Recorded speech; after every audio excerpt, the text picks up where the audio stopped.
Hey everyone, Dan here. Before we get into it, if you enjoy these videos, please hit the like and subscribe button. And keep in mind that these are my own thoughts, opinions, and ideas. These are not meant to be, nor should you take them as, investment or trading advice in any way, shape, or form. Do your own due diligence, put in the work for yourself, and make your decisions based on that. Enjoy.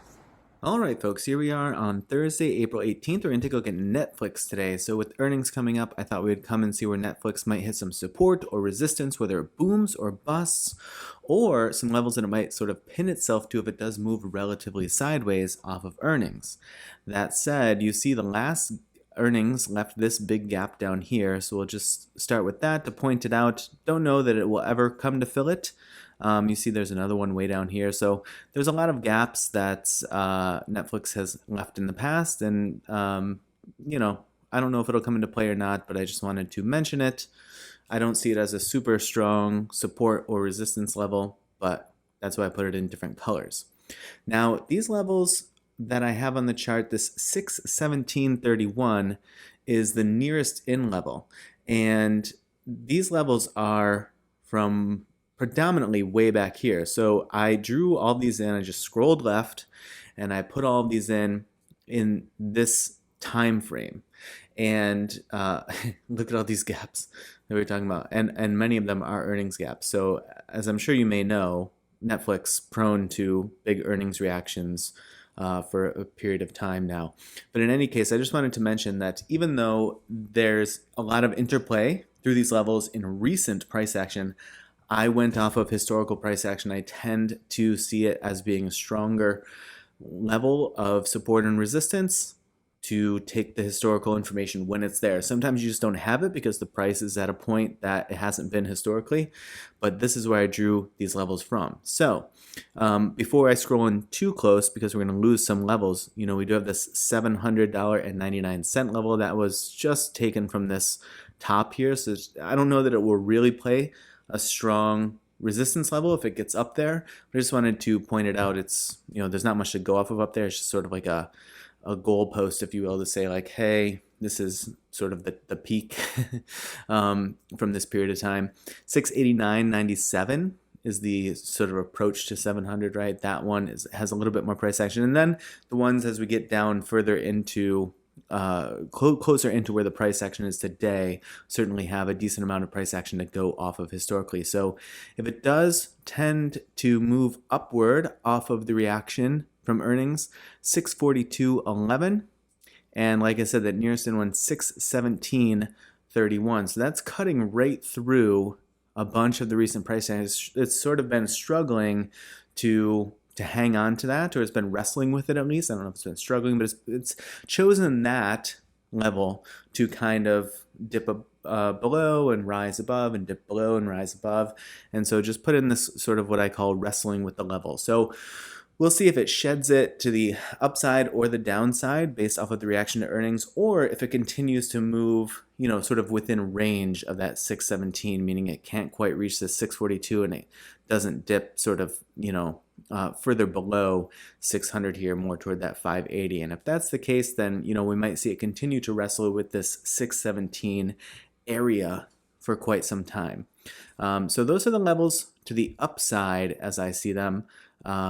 Just a quick recap of it does push upwards, 617, 642, and then 689, basically 690, and then 799, not much to go off of as we get up to that one. Now, if it does dip, 580.85, 555.31, it would get into this gap at 537.75-ish.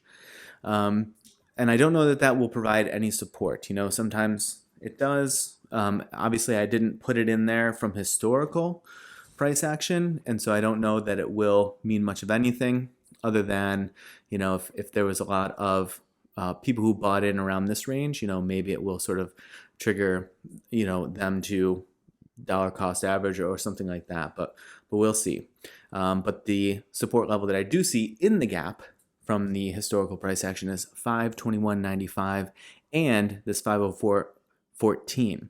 So it would fill the gap just below 500 at about 498.96. Again, I think that the stronger support level here is within the gap itself, not necessarily the gap fill. If it does push down further through the gap. 486.59 is the furthest down that I charted for this one. So we're covering 486 to 700. I tried to select out what I felt were the strongest levels within that range, and hopefully that covers us not only for the earnings reaction, but for the subsequent days and weeks.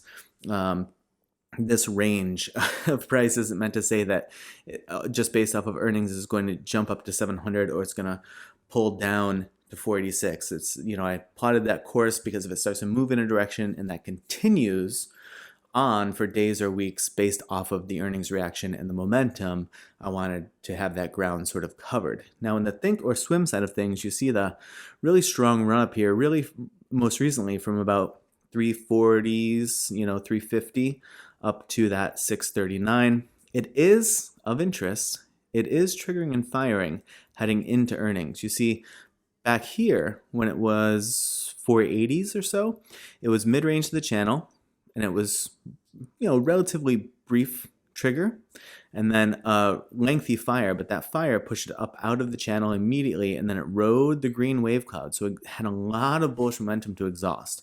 Had it through a few hiccup triggers in there, but since then it has put in another lengthy trigger as it's pinned to the mid-range of the channel, and as it's sort of, there's a receding of this wave cloud, as you can see, right, is really thick through this period, and then it's just getting thinner and thinner and thinner, and now it's coming nearly to a point. Now that may not mean much of anything. Obviously, that does sort of like lean toward the selling has picked up, which, is not super abnormal, being that it had all this bullish momentum to exhaust. This is a really big move up out of the channel and then riding the wave cloud, not testing the mid-range of the channel until really here. That's a long period of time to be putting in that type of bullish momentum. And you see currently the candle, there's a predominantly sell volume coming in at the moment. But again, based on the nuts and bolts of the reaction or of the report itself, and then blending that with how much folks feel that's, good news or on par news is priced in versus feeling like the run-up has been validated by the actual report itself, that will kind of push us in one direction or the other. So while it is interesting to me that it's triggering at the mid-range heading into earnings, that just sort of gives me a little bit more confidence that we might have yet another really explosive reaction from Netflix, but I don't know which direction it's going to be in. I don't necessarily take this sort of narrowing of the wave cloud or this selling volume today to mean that it's necessarily going to be a negative reaction. The flip side of that coin is I'm not saying that it's not going to be a negative reaction. It's just an indication that there's, pent up capacity for a strong reaction to be coming, which I always like to see headed into earnings. It just is an added sort of bolster of confidence that we could get a strong reaction. And that's, of course, always interesting. Now, if it does stay within the channel, as it sits right now, 586 and some change to the downside, right? It could move all the way down there and still be within the channel. It could jump all the way up to 645 and some change and stay within the channel to the upper bound.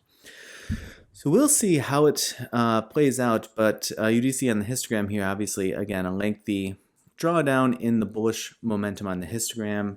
Not surprising. It's just sort of in correspondence with the movement of the price action that you see there. But we'll see how these levels come into play, how that TTM squeeze indicator trigger and fire plays out, and we'll go from there. All right, folks, I hope that your trading week has been going well, and as always, I appreciate you watching, and I will see you in the next video.